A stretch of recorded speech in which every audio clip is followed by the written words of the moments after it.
Hello दोस्तों। आज हम मौलिक कर्तव्य को देखेंगे, बिल्कुल ट्रिक के साथ देखेंगे और जो कि हमेशा के लिए याद हो जाएगा।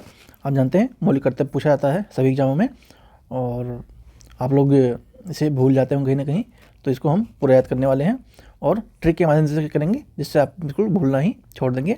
ठीक है, तो चलिए शुरू करते हैं। तो उसके बारे में थोड़ा जो फंडामेंटल ड्यूटीज़ हैं इनके बारे में थोड़ा जान लेते हैं। तो ये अनुच्छेद 51A में दिया गया है और 42वें संविधान संशोधन जो कि 1976 में जोड़ा गया था। ठीक है, सरदार स्वर्ण सिंह समिति की सिफारिश पर इसकी अनुशंसा की गई थी और वर्तमान में आपके 11 कर्तव्य हैं। ठीक है, कितने कर्तव्य हैं? वर्तमान में 11 कर्तव्य हैं। लास्ट वाला जोड़ा गया है, वो भी आगे देख लेंगे बाद में। पहले देख लेते हैं कौन कौन से कर्तव्य हैं और क्या क्या ट्रिक है, उनको देख लेते हैं जो कि ज़रूरी भी है। हम इनको जो ABCD आपको तो पता होगा, ठीक है, ABCD तो आपको पता ही होगा। ठीक है, तो ऐसे ही याद करेंगे। तो बस इस फ़र्क इसमें इतना है कि हम C से यहाँ शुरू कर रहे हैं। ठीक है, C से शुरू कर रहे हैं। तो देखिए यहाँ पे C पहला कर्तव्य कैसा है? C for constitution. ठीक है, यानी कि संविधान का सम्मान करना। यहाँ पे स्टिकर भी लगाया गया है ताकि आपको समझ में आ जाए। संविधान के और उसके आदर्शों, संस्थाओं, राष्ट्रध्वज और राष्ट्रगान का सम्मान करना है इसमें। ठीक है, तो C से आपका कॉन्स्टिट्यूशन हो जाएगा। उसके बाद आपका आता है 2D। ठीक है, मतलब सेकंड का जो सेकंड है उसका है D फॉर डिफेंस। डिफेंस माने रक्षा होता है, आप सब जानते हैं।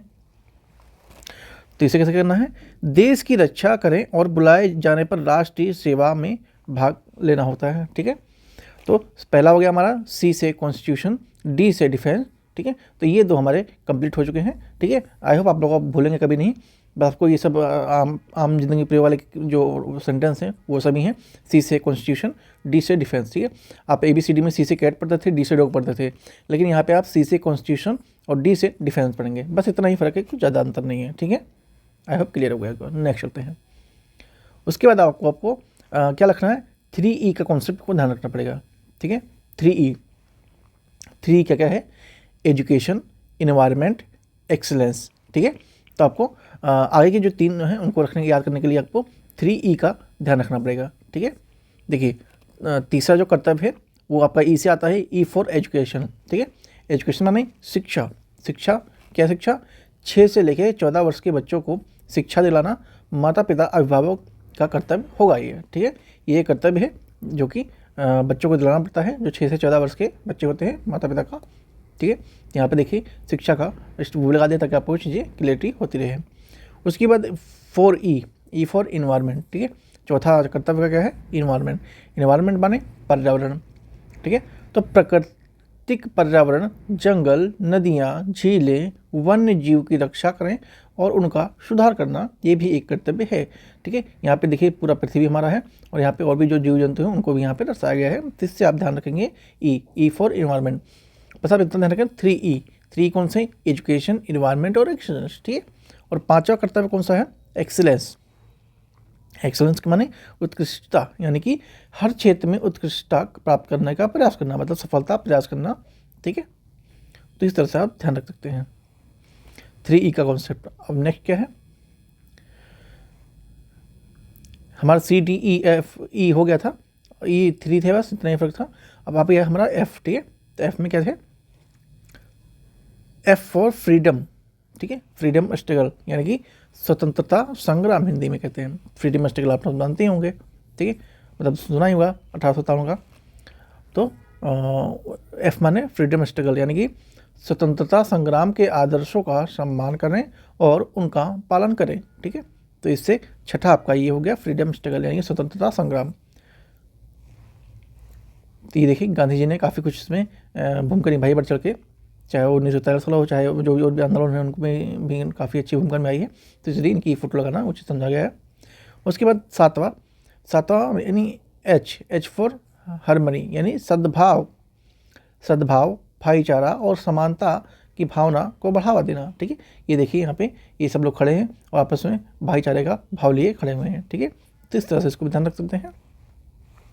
अगर आप ये वाला छोड़ भी देंगे ना, ये वाला छोड़ भी देंगे, सिर्फ इतना ही याद रखेंगे तो भी आपका काम चल जाएगा, क्योंकि एग्जाम में जब वो आएगा तो उसमें कुछ ना ऐसा होगा जिससे आप उसको क्लिक कर लेंगे। ठीक है, नेक्स्ट देखते हैं। 8वां कौन सा है, पी, 8वां पी, यहाँ पे हमने क्या कर लिया था, एच, हाँ पी, ठीक है। पी माने पब्लिक प्रॉपर्टी, ठीक है, पब्लिक प्रॉपर्टी यानी सार्वजनिक संपत्ति। इसमें क्या है, सार्वजनिक संपत्ति की रक्षा करें और हिंसा से दूर रहें, ठीक है। क्या है, सार्वजनिक संपत्ति की रक्षा करें और हिंसा से दूर रहें। तो पी माने पब्लिक प्रॉपर्टी, यहाँ पे देख सकते हैं आप। उसके बाद एस माने साइंटिफिक टेम्पर, ठीक है, यानी कि वैज्ञानिक दृष्टिकोण। वैज्ञानिक दृष्टिकोण मानववाद और ज्ञान की खोज की भावना का विकास करना, ये उनका 9वां कर्तव्य है, ठीक है, यानी कि विज्ञान इनोवेशन को बढ़ावा देना, ठीक है। तो पी माने पब्लिक प्रॉपर्टी और एस माने साइंटिफिक टेम्पर, ठीक। आई होप क्लियर हो गया होगा। नेक्स्ट देखते हैं 10वां कौन सा है, यू। यू मानी यूनिटी, यूनिटी बोले तो एकता, ठीक है।